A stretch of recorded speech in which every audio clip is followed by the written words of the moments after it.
ಇಲ್ಲಾಕಿಷ್ಟು traffic ಆಗಿದೆ ಅಂತ ಹೇಳ್ತೀನಿ ಬನ್ನಿ. ಹಲೋ ಗಾಯ್ಸ್, ನಾನು ನಿಮ್ಮ ಹಗರಿಬೊಮ್ಮನಹಳ್ಳಿಯ ಹುಡುಗ ಮನ್ಸೂರು. ಹಾಗೆ ಗ್ಯಾರೇಜ್ ಹತ್ರ ಬಂದು ನೋಡಿದ್ರೆ ಇದು ಒಂದು ಮಳೆ ಜಿಟಿ ಹತ್ಕೊಂಡ್ಬಿಟ್ಟೈತೆ, ಎಲ್ಲೆಲ್ಲಿ ಬಿಡ್ತಾ ಇಲ್ಲ ಗುರು. ಅಷ್ಟರಲ್ಲೇ ನಾನು ಹೊರಟೆ ಗಾಡಿ ಬಿಟ್ಟು ಬರೋಕೆ ಮನೆ ಹತ್ರ ನಮ್ಮ ಜಬೇಣ್ಣಂದು. ಈ ಮಳೆಯಲ್ಲಿ ಹೋಗ್ತಾ ಇದ್ರೆ ಏನೋ ಒಂಥರ ಫೀಲ್ ಗುರು. ಅಷ್ಟರಲ್ಲೇ ಗಾಡಿ ಬಿಟ್ಟು ಹೊರಟ್ವಿ ಸೀದಾ ಗ್ಯಾರೇಜ್ ಹತ್ರ. ನಮ್ಮ ಹಗರಿಬೊಮ್ಮನಹಳ್ಳಿ ರೈಲ್ವೆ ಸ್ಟೇಷನ್ ಹತ್ತು ಈ ವೆದರ್ ಅಲ್ಲಿ ತುಂಬಾ ಚೆನ್ನಾಗಿ ಕಾಣ್ತಿದೆ ಗುರು. ನಾನಂತೂ ಊಟ ಮಾಡ್ಕೊಂಡು ಹೊಂಟೆ ಗುರು ಸೀದಾ ಹಗರಿಬೊಮ್ಮನಹಳ್ಳಿಗೆ. ಇಲ್ಲಿ ನೋಡಿ ನಮ್ ಕಡ್ಲುಬಾಳ್ ಬ್ಯಾಕ್ ಗ್ರೌಂಡ್ ವ್ಯೂ ಹೆಂಗೈತೆ ಅಂತ. ಫಸ್ಟ್ ಗೇಟ್ ಹತ್ರ ಬಂದ್ ನಿಂತ್ಕೊಂಡೆ ಗುರು. ಇದು ಒಂದ್ ಟ್ರೈನ್ ಸಮಸ್ಯೆ ಇದ್ದಿದ್ದೆ ಅಲ್ಲ ನಮ್ಮ ಹಗರಿಬೊಮ್ಮನಹಳ್ಳಿಲಿ. ಯಾರ್ಯಾರಿಗೆ ಏನೇನ್ ಅರ್ಜೆಂಟ್ ಕೆಲಸ ಇರುತ್ತೋ ಗೊತ್ತಿಲ್ಲ ಗುರು. ಮಿನಿಮಮ್ ಒಂದ್ ಅರ್ಧ ಗಂಟೆ ನಿಂತಿರ್ಬೋದು, ನಾವಂತೂ ಸುಳ್ಳು ಹೇಳ್ಬಾರ್ದು. ನೋಡಿ ಅರ್ಧ ಗಂಟೆ ಮೇಲಾಯ್ತು.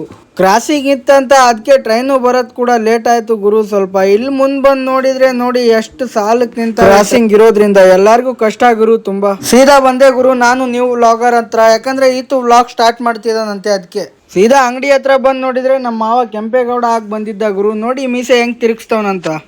ಈ ಮಳೆ ಒಂದ್ ಹಿಡ್ಕೊಂಡ್ಬಿಟ್ಟಿದ್ದೆ. ಈ ಮಳೆಯಲ್ಲಿ ಒಳ್ಳೆ ವಡೆ ಮಂಡಕ್ಕಿ ತಿಂದ್ರೆ ಮಸ್ತ್ ಫೀಲ್ ಬರುತ್ತೆ ಅಂತ ಕಟ್ಸ್ಕೊಂಡ್ ಹೊಂಟೆ ಗುರು ಪೆಟ್ರೋಲ್ ಹಾಕ್ಸ್ಕೊಂಡ್ ಗಾಡಿಗೆ ನಾನು ಊರ್ ಕಡೆ. ಮತ್ತೆ ನೆಕ್ಸ್ಟ್ ಬ್ಲಾಗಲ್ಲಿ ಸಿಗೋಣ. ಲೈಕ್ ಮಾಡಿ, ಫಾಲೋ ಮಾಡಿ, ಹಂಗೆ ಎಲ್ಲಿದ್ದ ನೋಡ್ತಾ ಇದ್ದೀರಾ ಅಂತ ಕಮೆಂಟ್ ಕೂಡ